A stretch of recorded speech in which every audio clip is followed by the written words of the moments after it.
Pirkei Avot, Perek Daled, Mishnah Yud Beis. Rabbi Elazar ben Shmuel Omer, Yehi chvoid talmidcha chaviv alecha kishalach, chvoid chavercha kimeira rabach, umeira rabach kimeira shamayim. Rabbi Elazar ben Shmuel says the kavod of your talmid should be as precious to you as your own, and the kavod of your friend, your colleague, should be like the fear of your Rebbe, kimeira rabach. And Moira Rabach and the fear of your Rebbe should be like Moira Shamayim. And this Mishnah begs for an explanation. Why should you give more kavod to someone than they deserve, or more fear than they deserve? Why should you give excess kavod to your talmid? Why should the fear of your colleague be like your Rebbe? One would think that certainly you have to have more Moira for your Rebbe than a colleague. He's your Rebbe. And Moira Rabba K'Moira Shamayim, how could that be? Yes, you have to fear your Rebbe, but like Moira Shamayim, like Rabbeinu Shalom, how could that be? Rabbeinu Yain explains it as follows. It doesn't mean to equate the quantum of kavod or yira that you give to one to the other. Certainly you don't give as much Moira to your Rebbe as Moira Shamayim. And you don't give as much Moira, you don't have as much Moira for your colleague, your chaver, as your Rebbe. What it means is that just like you would not detract chas v'sholem from the Moira Shamayim, you don't detract from the Moira that's roy, that's fitting for your Rebbe, you don't detract it from your Rebbe. And just like you don't detract from your Rebbe, and you understand that you don't detract it from your Rebbe, you understand that you do not diminish the Moira of your chaver, what's roy, what's fitting for your chaver, you don't detract from that. And just as you understand that for your own kavod, it's chaviv to you, and you would not want anyone to diminish that, don't diminish that from your talmid. But of course, each one receives what is due, what is fitting for each group. Perhaps we can provide an added dimension, a further understanding to what the Tana is saying. There's a famous Gemara in Kedushin. There was in Ashkelon a certain Ovdei Chacham, Dama ben Nesina. The Gemara asks, Ad Hechan Kibud Aveim, Kibud Av. To what extent does a person go for Kibud Av? And they bring an example from Dama ben Nesina. One time the Chachamim needed precious stones for the ephod. The key to the treasure chest was underneath Dama ben Nesina's father, and he refused to wake him up in order to consummate this sale, which would have been very, very profitable, an enormous amount of money, but he refused to wake up his father and disturb his sleep, and he'd rather forfeit the sale. Frek the Maral, do we have to bring an example of Kibud Av from an Ovdei Chacham? We can't find an example from a Yid? Is that where we have to learn how to be Mekayim, the mitzvah of Kibud Av? We have to learn from an Ovdei Chacham? It seems bizarre. That's who we should use as an example. For him, from the Maral, he says, what we're learning out from the Ovdei Chacham, what we're learning out from Dama ben Nesina, is that, in a certain respect, how to be Mekayim the mitzvah. The Ovdei Chacham is not Mekayim the mitzvah of Kibud Av because the Torah says so. He's not doing it because the Torah commanded him. He's doing it because he understands with his seichel that that's the right thing to do. It's understood, and it's clear in his seichel that the person who brought him into the world, everything that he has, all that he has, this money is due to this person. His father brought him into the world. So it's a loss of money for him. Anything that he has is attributed to his father. So when we do the mitzvah of Vada, we are Mekayim the mitzvahs because the Torah is mitzavas.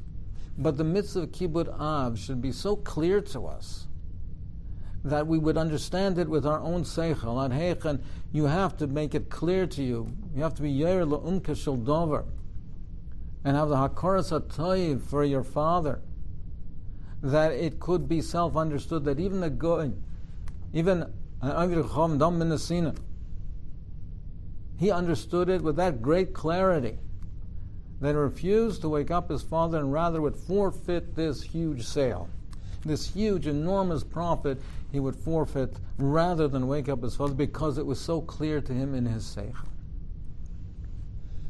And perhaps we can add to this word that it's not only intellectually that it has to be so clear. It's not only with our seichel that we have to understand it with this great clarity, but it's also emotionally, with our emotion.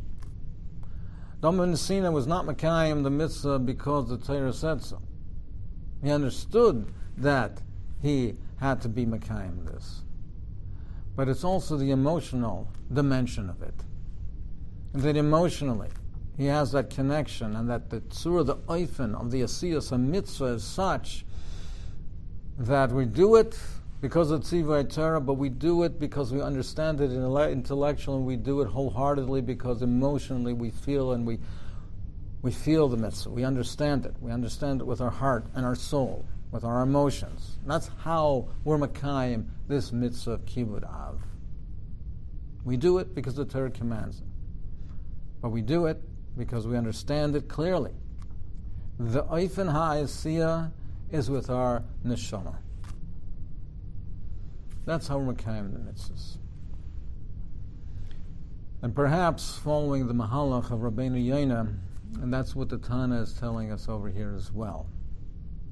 You understand intellectually, and you feel emotionally that you have to have Meir Shemayim. So therefore, your Meir of your Rebbe, you do it because the Torah commands us, but you do it also because you understand intellectually with your intellect that it is so and it must be so. And you perform the mitzvah with your emotion, with your neshama. And just like you understand that a Rebbe should have kavod and moira,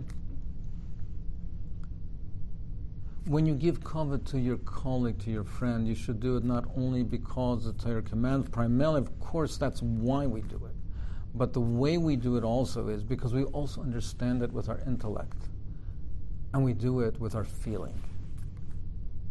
And for a Talmud, of course, we don't give the same kavod to the Talmud as we give to our colleague, to our Rebbe. We give what's fitting for him, what's roy for him.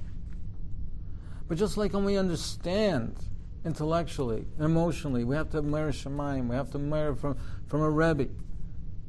And kavod for a chaver, for a Talmud, he may be younger, he may be a Talmud, he may be young in learning, but we understand that we do it because we want to do it, because we understand that we should do it, and we feel, and emotionally we do it, and we want to do it.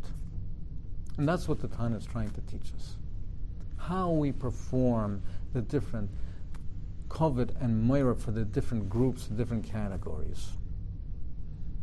We do it because the Torah commands us, the tzivay Torah, but we do it also with an understanding, a clear intellectual understanding and emotional feeling. I want to share with you two ma'asos that exemplify to me very clearly what the Tana is teaching us, and how a Rebbe yichavad talmidcha chaviv alecha kishalach. Throughout the years that I had the wonderful shaykhus with the Gadol Ador Rav Goin, the Baal Shevet Alevi, Rav Osner, Zatzal, I was able to feel this and see this midah, that a Rebbe, like an av to a ben. Now, normally when someone is oisik in tzorchei tzibur, so the people around keep stopping him more. You should do more, give more, take upon yourself more and more, and of course that's for a very good reason. Tzorchei amcha merubim, and a person should do the maximum that he could do. One of the great exceptions with that was the Baal Shever Levi, Rav Osner. Of course, he encouraged me, he was mechazik me, but he also took care and told me regularly, don't take upon yourself more than you can do. Don't do too much. Don't take upon yourself too much. Don't stretch it too much. Don't overburden yourself. Like an av to a ben, which was something so unique and so special. When Dirshu had the 10th anniversary, we made a great asifa with Kavod HaTorah, the Kavod HaLoimdim, the Kavod HaTalmidei Chachamim, Kavod HaTorah. We had an asifa in the Nokia Stadium in Yad Eliyahu, and of course Rav Osner was present. He was one of the speakers over there, one of the main speakers. The next morning, after the event, I get a call at 9 o'clock in the morning. The event ended quite late. At 9 o'clock next morning, I get a call. Who is on the line? Rav Osner would like to speak with you. This is a Godel Adar, very advanced in his years already at that time. I was a young person, very young person from Canada. And he took the trouble, the Godel Adar, to call me up early the next morning. A yashikoyach and a dank, and thank you for the Kavod HaTorah. It was a gewaldige Kavod HaTorah. I don't know if I've ever seen such a Kavod HaTorah. A yashikoyach. The Godel Adar is calling me first thing the next morning to give a yashikoyach. Yichavet talmidcha chovev lav kishalach. Gedolei olam. Another Maisa, similar vein. Several years ago, the Godel Adar, Rav Goin, Rav Steinman Zatzal, Ryan Leib. So he came, he made one of his trips around the world to be mechazik, the Kehillas, and he came to Toronto. And they had a big asifa in the city, and it was known, the organizers knew that I had a shaykhus with Rav Leib, and they asked me to be one of the speakers at the asifa. And I politely declined because, Baruch Hashem, that same night, we had Sheva brachas for my son, Rav Zev Shlita. I couldn't not be at my son's Sheva brachas. So I politely declined, explained the situation. The Godel Adar heard about that, and he said, on the way to the Asifa, we'll take a detour, because this was in somewhat a different part of the city. We'll take a detour, we'll come and stop by the Sheva Brachos to wish Mazel Tov. He heard that I would not be able to attend, that I would not be able to speak. He was going to come to us to wish Mazel Tov at the Sheva Brachos. And of course, I said, Chas v'sholom, to be matriach to Rosh Yeshiva. It would have been an unbelievable covet for us, but Chas v'sholom not to be matriach to Rosh Yeshiva, and we wouldn't hear of it that the Rosh Yeshiva should be matriach himself to make a detour and come. But Yehi Chavet Talmid Chavel Kishalach, the Godel Adar, is going to go out of his way for something. It's Mavel Al Ryan. Gedolei Olam, living the words of the Tana. We shall